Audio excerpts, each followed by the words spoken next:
What if everything you've been told about happiness is wrong? Look around you. Everywhere, people are chasing something. A promotion, a new car, the perfect relationship, that dream vacation. We climb mountains of achievement, fill our homes with possessions, and collect experiences like trophies. Yet here's the strange thing: even when we get what we want, even when we reach the summit we've been climbing toward for years, something still feels missing. You've probably felt this yourself. That moment after getting something you really wanted, when the excitement fades and you're left thinking, is this it? You're not broken. You're not ungrateful. You're human. And you've stumbled upon one of the most profound mysteries of human existence. Society has sold us a formula for happiness. It goes something like this: go to school, get a good job, buy a house, find love, take amazing vacations, share it all on social media, and voila, happiness achieved. But here's what nobody tells you. Millions of people have followed this formula to the letter and still wake up feeling anxious, restless, and strangely empty. We see others living these picture-perfect lives online and wonder what's wrong with us. But behind those curated posts, behind those success stories, the same question echoes. Why don't I feel as happy as I look? 2,500 years ago, a prince named Siddhartha made the same discovery. Despite having everything: wealth, luxury, pleasure, he felt profoundly unsatisfied.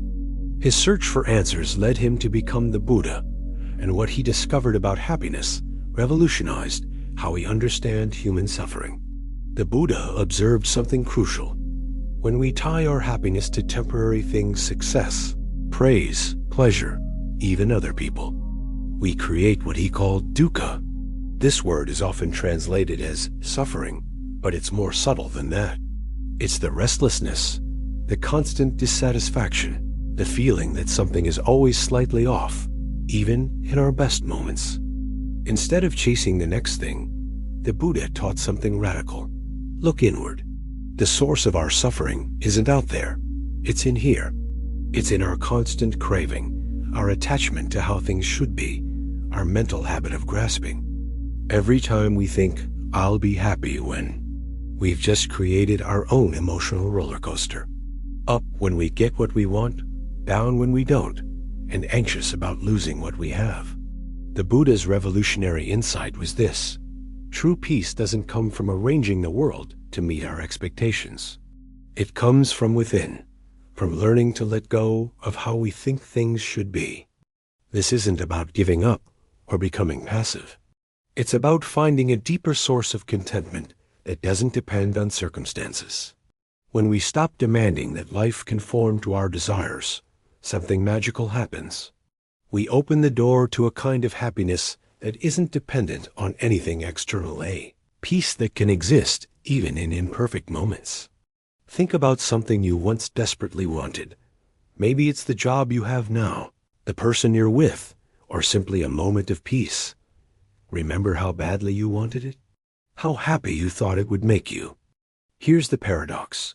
We often possess the very things we once prayed for, yet we barely notice them anymore.